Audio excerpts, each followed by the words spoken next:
普京玩起克隆术，躲避无人机袭击，3个办公室掩盖真实位置。混合战争在线，法国进入戒备状态，战略设施遭无人机贴脸侦察。俄罗斯招兵失败，征兵官完不成 KPI， 被罚亲自上前线打仗。打不过就加入，俄罗斯效仿乌克兰组建无人系统部队。乌克兰组建 AI 无人机强，一个人可操控100架无人机。朝鲜假药泛滥，莫斯科成销售热点。精彩资讯马上开始。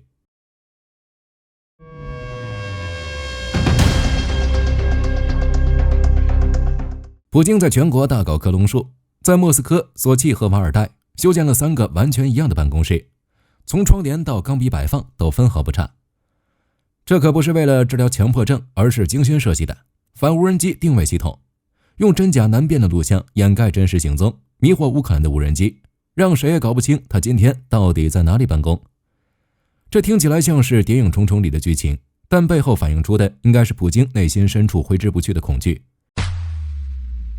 据调查媒体西斯特玛发布了一个劲爆消息，为了躲避乌克兰无人机袭击，普京在俄罗斯各地打造了至少3个几乎一模一样的克隆办公室。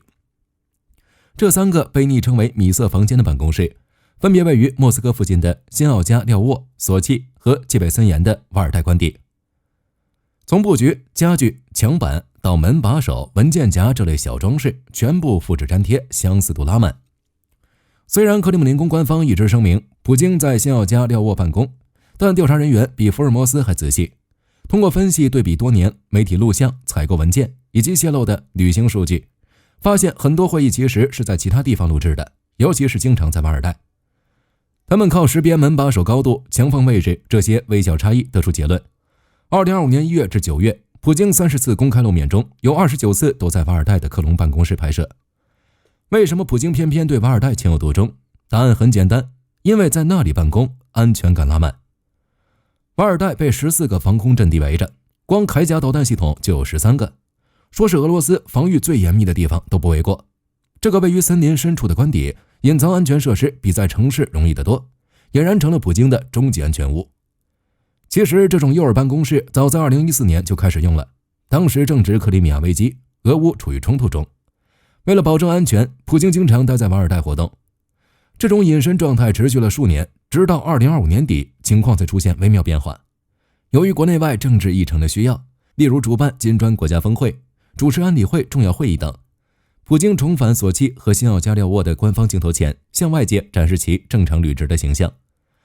但这一切仅仅是表面上的调整。根据调查媒体的追踪，瓦尔代官邸依然是他最核心、最常用的办公与居住地点。短暂的公开露面不过是为了维持国家元首正常活动的幻想。更有意思的是，与克隆办公室配套的还有预录播审计。早在11月4日，西斯特玛的记者就揭露，克里姆林宫经常把普京预先录制的会议当成新鲜新闻发布，被称为所谓的罐头镜头。其操作手法相当老练，参与官员提前录好会议，视频发布当天再穿同样衣服，参加其他公共活动，假装是直播。可细节终究藏不住，调查组将2025年4月9日预先录制的会议视频和实际公开露面进行比较时，发现战略倡议局局长斯维特兰娜·丘普谢娃佩戴的耳环不一样，办公室里书籍排列也完全不一致，直接暴露了这场表演。这套堪比拍电影的作秀流程，成本高昂又逻辑缜密，但目的只有一个，就是制造普京无处不在又无处可寻的假象。火力军觉得这套隐身术看似是安保巅峰之作，实则是内心恐惧的最佳证明。如果连领导人都活得像个幽灵，前线的士兵和国内百姓又能有多少战斗意志和信心？前线的炮火声还能传进这些克隆办公室吗？战场之外的欧洲，安全情报也在悄然拉响，法国已经进入戒备状态。法国媒体《巴黎人报》报道，在莱茵省的米卢斯铁路分类站，一架无人机低空掠过装载着勒克莱尔的军用专列，在装载坦克的区域附近大胆盘旋。警方消息人士证实，就在当晚的短短几分钟内，不仅军列上空，连米卢斯的中央警察局也遭到了另一架无人机的窥探。这样的战略资产，其运输路线和部署状态属于高度机密，任何情报泄露都可能在未来战场上造成致命后果。更关键的是，这已经是连续第2天出事。就在前一天，法国西南部贝尔德拉克的一家火药工厂上空，也出现了未经授权的无人机活动。这一东一西，目标直指军事后勤和军工生产核心设施。执法部门消息人士坦言，从简单的好奇到恶意的情报收集，所有的可能性都摆在桌面上。法国国防部则至今保持沉默。事实上，面对无人机带来的非对称威胁，法国早已启动了一项全国性的反无人机监视计划，主要是保护关键军事基地和后勤节点不被窥探或渗透。这套系统并非孤立运作，它整合了雷达探测、无线电频率干扰和光学跟踪等多种手段，并与北约盟友共享空情数据，地球织成一张覆盖西欧的低空监视网。不过，尽管有监控，因为无人机低空慢速飞行，雷达难以持续锁定，城市背景杂波也干扰信号判断。换句话说，法国虽然有警戒体系，但未必能有效挡住每一次入侵，尤其在面对可能来自非国家行为体、数量多、成本低的无人机群时，防御一方仍处于被动响应、防不胜防的困境。不过，在无人机这方面，乌克兰可是专家，法国可以学习一下。这边欧洲在防无人机，那边俄罗斯的征兵难题已经闹到惩罚式出征的地步了。完不成 KPI 任务，征兵官就得自己奔赴前线。乌克兰国防部情报总局爆料，在俄罗斯远东地区负责征兵的中士和军官们，因为没能完成入伍配额，直接被重新分配到了突击部队，派往前线打仗。最典型的就是萨哈共和国雅库特，当地7名征兵办公室负责人已经被塞进了第5、35集团军和第29集团军的摩托化步枪团服役。据报道，这个地区招聘中心的平均缺口差不多是莫斯科设定目标的 40%。适龄男性要么已经在这场特别军事行动中被消耗殆尽，要么就是想尽办法逃避兵役。面对莫斯科高高在上、不切实际的征兵指标，基层的征兵官就算有3头6臂也难以完成。可克里姆林宫不管这些，既不反思战争政策，也不调整指标，而是简单粗暴地惩罚这些办事不力的官员。你们招不来人，那就用自己的身体去填补前线的窟窿。火力军觉得其实这也不是意外，之前就有消息说俄罗斯正在全球找兵源，比如加强和肯尼亚的经济联系。被乌克兰官员质疑真实目的是想招募非洲国民来打乌克兰。现在连自己的征兵官都要被赶去前线，说明俄罗斯的人力缺口已经大到难以想象的地步。前线士兵伤亡惨重，后方招不到人，只能拿征兵官开刀。可这种操作真能解决根本问题吗？士兵的战斗意愿可不是靠惩罚就能提上来的。之前就有报道说，俄军内部服役条件差，有系统性霸凌，基本物资都保障不了，还被逼着搞肉弹冲击。说白了就是把士兵当一次性耗材，上去就是九死一生，现在连征兵官都要去送命。大家觉得接下来俄罗斯还能招到多少士兵？这种惩罚式征兵会不会引发更大的内部问题？人力不够，只能技术来凑。俄罗斯显然也想到了这一点，直接跟风乌克兰进行抄作业，组建了专门的无人系统部队。不过结果没什么用，乌克兰亮出了 AI 无人机墙，一个人可操作100架无人机。俄军打不过就抄袭，从部队架构到训练体系，几乎是照着乌军无人机部队的作业临摹。俄罗斯这是彻底放下超级大国的架子，开始摸着乌克兰过河了。俄罗斯无人系统部队副司令谢尔盖·伊什图加诺夫高调宣布，俄军正式组建了一个全新的兵种——无人系统部队。他在接受采访时说，部队已经组建了标准的团、营等单位，还在和其他军种协调配合。国防部教育机构也在培训相关专家，甚至要筹建一所专门的高级军事学院。俄罗斯的无人机计划不是一时兴起，而是早就开始悄悄布局了。俄军在2024年中旬就初步组建了无人机部队，当时大量使用光纤无人机，给库尔斯克的乌军造成了不小的损失。之后又组建了6000人的卢比孔无人机部队。到了2025年6月，普京亲自证实正在组建独立的无人机系统部队，直到11月12日正式成立，完全模仿了乌克兰无人机部队的架构，还仿制了乌克兰的无人艇和部分无人机，规模越搞越大。火力军觉得模仿本身在战争中并不丢人，能打赢就是好战术。但问题的关键在于，乌克兰的无人机优势根本上源于一种自下而上的创新生态，民间作坊快速研发，然后部队基层灵活应用，紧接着高层迅速采纳推广，这是一种充满活力的草根模式。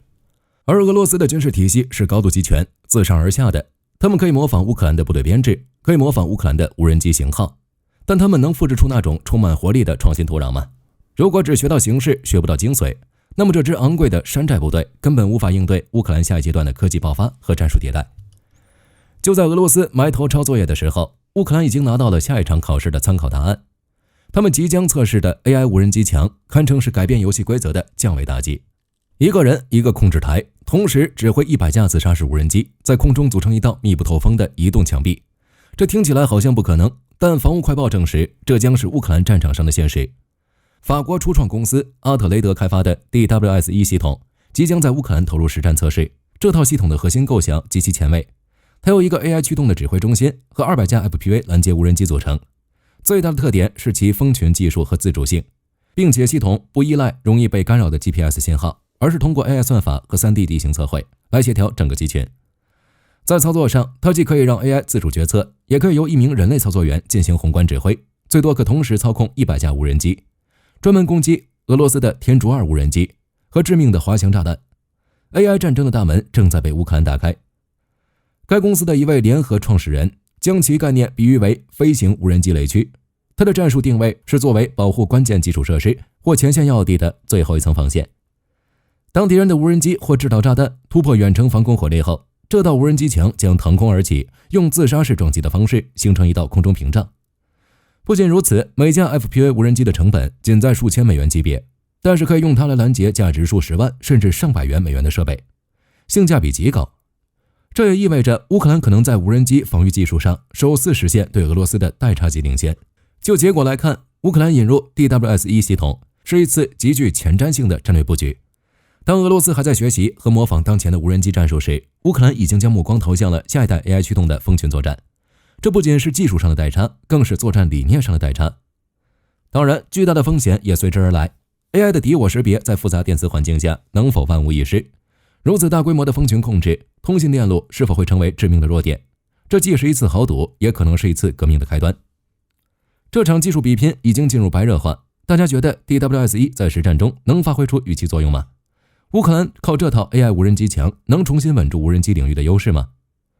战场内外的军事比拼打得火热，俄罗斯和朝鲜的合作却延伸到了一个让人意想不到的领域。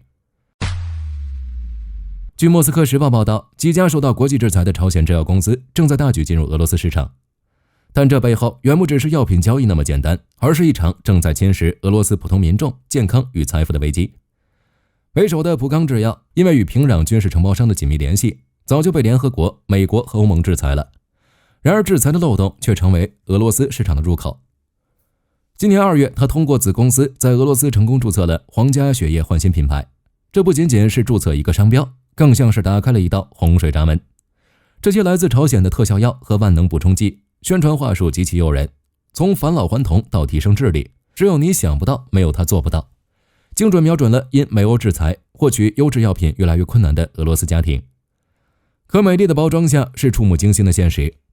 以普港旗下另一款曾在越南被禁的昂宫乌黄丸为例，检测显示其铅、汞、砷等重金属含量超标数千倍。这类成分长期服用会导致不可逆的精神损伤、器官衰竭甚至致癌。对于信息不透明、监管乏力的偏远地区，这些伪药正在成为潜伏在家庭药箱中的健康杀手。更讽刺的是，俄罗斯民众花费高价购买的朝鲜神药，成本却低得惊人。据行业分析，一盒标价数千卢布的所谓抗血栓补充剂，其原材料和生产成本极低。朝鲜方面利用俄罗斯的监管空白和市场空缺，实现了惊人的利润，利润率可能高达数十倍。这无异于在用俄罗斯普通人的血汗钱和健康为朝鲜的经济输血。对朝鲜而言，俄罗斯市场无疑是一座突然敞开的金矿，在严苛的国际制裁下，药品贸易成为了一个极佳的资金通道。外界估计，通过此次与俄罗斯的政府间协议，朝鲜制药业每年可能获得数千乃至上亿美元的收入。这笔巨款不仅支撑了其国内的制药产业，更可能通过复杂的关联交易为其军工综合体提供宝贵的资金来源。简而言之，这场交易的本质就是朝鲜输出的是危害健康的伪药和地缘政治支持，换回的则是真金白银。而俄罗斯付出的不仅是外汇，更是本国国民的公共健康与安全底线。一边是制裁下急需现金的朝鲜药企，一边是战争状态下医疗资源捉襟见肘的俄罗斯。这种抱团取暖式的合作，短期内或许能缓解彼此的燃眉之急，但长期来看，它给俄罗斯社会埋下了健康隐患与社会信任危机，恐怕远比几场前线战役的损失更为深远。大家觉得这种以民众健康为代价的合作，俄罗斯社会能承受多久？当普通的俄罗斯家庭发现他们买来的希望其实是毒药时，又会引发怎样的社会反应？好了，本期视频到这儿就结束了。观众朋友们认为接下来俄朝的合作会进一步升级吗？欢迎在评论区留言讨论。喜欢的话别忘了点点关注。我是火力军，下期见。好的，各位观众，今天给大家推荐一款 T 恤，不仅超有态度，还堪称性价比之王。首先，它超级轻，拿在手上轻飘飘，穿上身更是零负担，舒服到让你忘了它的存在。其次，面料具透气，就像会呼吸一样，就算在外面跑一天，也能保持干爽，彻底告别黏腻感。最关键的是，价格真的让我惊掉下巴，仅需很少的钱，你就能拥有这份清爽。质量和舒适度绝对远超这个价位，闭着眼入都不亏，多买几件换着穿也毫无压力。链接已经给你们上了，这种宝藏 T 恤手慢无，赶紧去抢。